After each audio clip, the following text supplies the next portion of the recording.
Bonjour Charles. Bonjour Franck, chers amis internautes, bonjour. Alors, aujourd'hui, on va parler d'un film assez spécial, un film social. Français, qui plus est. Ce film s'appelle Dupont-la-Joie, il a été réalisé en 1975 par Yves Boisset, qui a commencé sa carrière comme quelqu'un qui repérait, qui faisait des repérages pour les films, souvent des films américains tournés en Europe. Qui a débuté sa carrière avec, non pas un remake, mais une adaptation assez sympathique des Chasses du comte Zaroff, que nous avons traité, Copland sauve sa peau. Je préfère le premier titre, c'était Les Jardins du Diable, avec Klaus Kinski, Margaret Lee, Jean Servet, Bernard Blier. Assez intéressant. Puis un film de type giallo, Cran d'arrêt, avec Bruno Kremer et Renaud Verlet. Pas inintéressant, très bon début.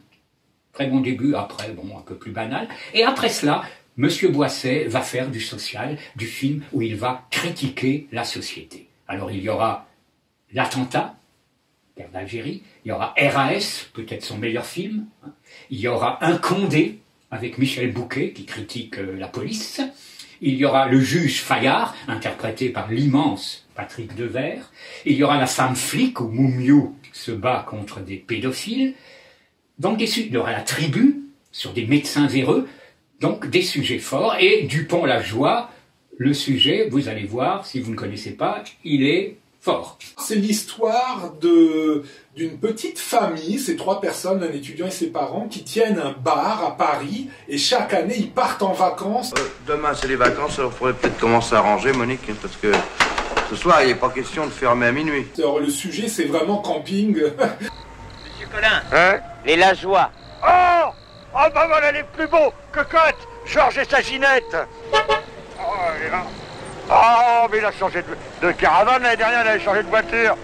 Donc chaque année ils partent en vacances dans le sud, au camping, et ils retrouvent leurs amis habituels. Oui. Et là, tout se passe bien, c'est vraiment des beaufs, hein, voilà, on va le comprendre rapidement. Hein.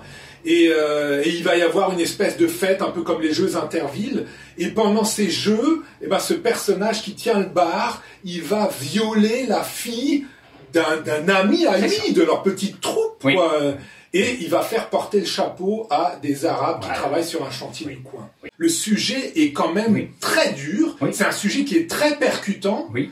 D'ailleurs, souvent, chez Yves Boisset, on a des concepts qui sont intéressants. Des concepts intéressants et une distribution intéressante. Ouais. Et avec surtout, bon, il y a les rôles principaux, je vais en parler, et les rôles secondaires, ce qui fait honneur au cinéma français, ces seconds rôles qu'on avait retrouvés dans les années 50 avec Gabin, Blier, etc. Donc là, la distribution est très forte. C'est Jean Carmet, remarquable, antipathique, enfin vraiment un personnage à flinguer, j'allais dire, hein, qui joue le tenancier de bar et le violeur. Hein. Ouais. Sa victime, c'est Isabelle Huppert. Ouais, Isabelle Huppert, toute jeune, elle a dû débuter 2-3 ans avant, elle n'est pas encore une star. Là. Autour, nous avons toute une catégorie d'acteurs dont beaucoup sont connus, voire très connus. Jean-Pierre Mariel, qui nous fait du Léon Zitrone, ou du Guy Lux. Henri Garcin. Ouais, Henri Garcin. Ginette Garcin, qui est la femme de Carmet dans le film. Hein. Nous avons Victor Lanoux. Alors Victor Lanoux dans un rôle déchaîné, rien à voir avec Louis la Brocante, qui fera son succès par la suite. L'acteur arabe est excellent, je le trouve remarquable, c'est dommage qu'on ne l'ait pas vu davantage, c'est Mohamed Zinet, il est excellent. Robert Castel, c'est le gérant du camping, très bon.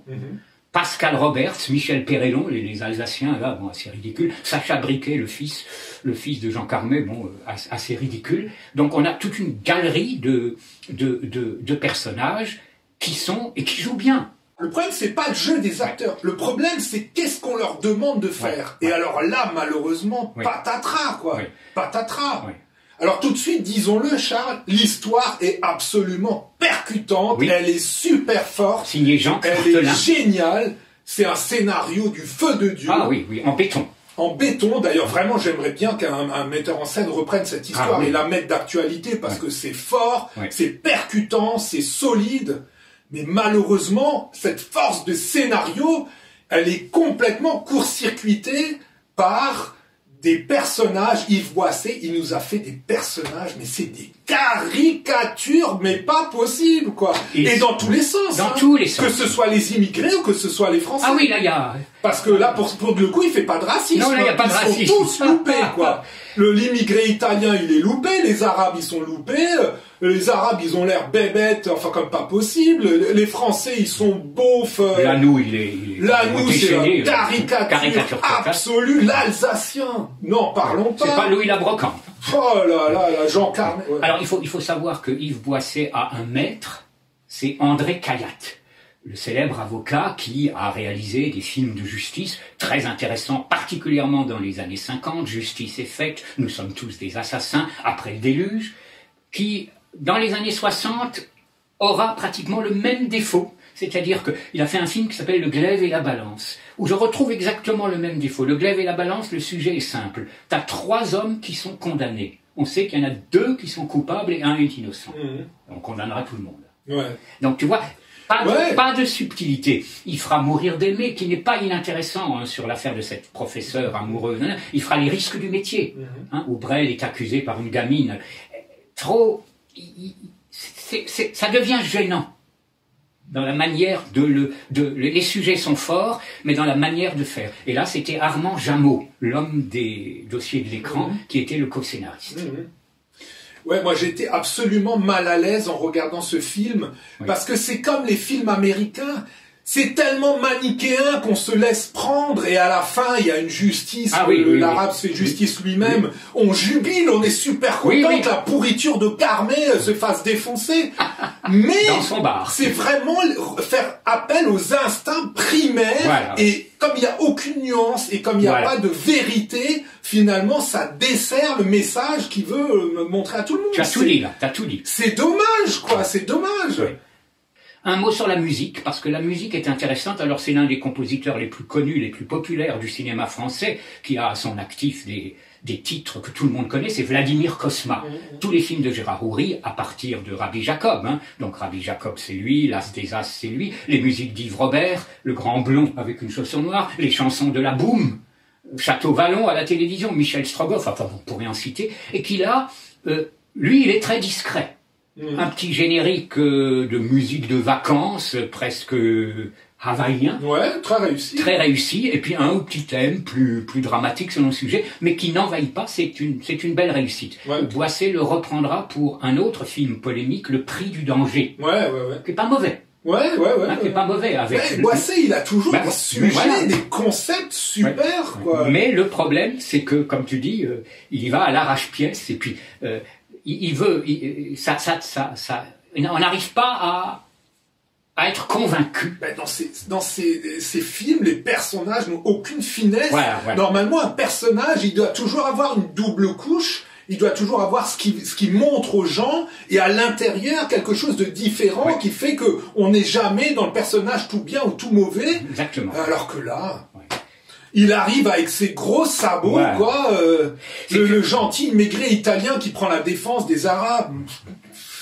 Alors bien sûr, tous les Français, c'est tous des beaufs racistes. Non, c'est dommage. C'est vraiment la caricature. Très curieusement, son dernier film de cinéma, qui remonte à plus de 30 ans, La Travestie, avec Zabou, était beaucoup plus subtil. C'était d'une femme qui se transforme en homme. Et qui va fréquenter des hommes, etc. Curieusement, avec un sujet aussi casse-cou, il avait réussi à être beaucoup plus, je dirais, sobre. Malheureusement, le film a été un échec, et depuis, il n'a plus fait de film de cinéma, mais il a tourné beaucoup d'œuvres pour la télévision, dont peut-être la plus connue, Le Pantalon. Ça te dit peut-être quelque chose? L'histoire aussi d'un type qui est condamné parce qu'il a porté un pantalon au lieu d'un uniforme, enfin des choses comme ça. L'affaire Dreyfus, que beaucoup ont traité. Toujours des sujets, disons, sociaux. Donc quelqu'un d'intéressant, mais qui je trouve qui est un peu prisonnier de ses excès. Ouais. Alors il en reste quand même 2 scènes vraiment très très dures. Et pourtant on en fait des films durs. Mais comme là on est dans le réalisme, le viol et la ratonnade. Très dur, oui. Wow. Le viol m'avait marqué. Dur. Oui. Oui. C'est donc, on peut même dire qu'il n'a pas vieilli pour ces scènes-là. Non, ces scènes-là n'ont pas vieilli. Le propos, comme dit, c'est toujours, c'est un peu dommage Parce qu'avec un peu plus de subtilité, avec un peu plus de nuance... Mais c'est des films, on aurait envie, oui, qu'un réalisateur reprenne, parce que l'histoire, elle est forte, elle est puissante. C'est... Un remake s'impose presque. Ouais, mais un réalisateur qui nous fasse plus de nuances, quoi, qu'on puisse s'identifier, qu'on puisse s'accrocher au film. Parce que là, qui c'est qui va s'identifier à un film comme ça ? Les électeurs du FN, c'est tellement caricatural qu'ils vont dire non mais vous rigolez, moi je ressemble à ça, faut arrêter quoi. L'Alsacien il est gratiné. Mais l'Alsacien il a rien d'Alsacien, mais sans déconner, mais il sort d'où cet Alsacien? C'est pas parce qu'il pose un plat de charcuterie que ça nous en fait un Alsacien. Oui, ça c'est complètement ridicule. N'importe quoi. Ouais. Absence totale de finesse. Ouais. C'est bien regrettable, même si, encore une fois, Yves Boisset, il s'est frappé fort par ses sujets. Le traitement, c'est une autre histoire. C'est un film qu'on ne voit plus d'ailleurs en télé depuis très longtemps. Non, il ne passe plus depuis très longtemps à la télé. D'ailleurs, les films d'Yves Boisset, en général, même d'ailleurs les téléfilms, là, ils ont tous un certain âge, ceux que j'ai cités, on ne les voit pratiquement plus. De toute façon, j'ai l'impression qu'à la télé, ils ont un peu enlevé tout ce qui pose un peu problème, films sociaux, etc. Ils dégagent tout. Orange avait fait un cycle Yves Boisset, c'est là que j'ai pu récupérer certains des titres que j'ai cités, mais ça remonte à 5-6 ans. Donc, Dupont, la joie. C'est pas la joie. Ça, c'est le moins qu'on puisse dire. Yves Boisset. 1975. Portez-vous bien.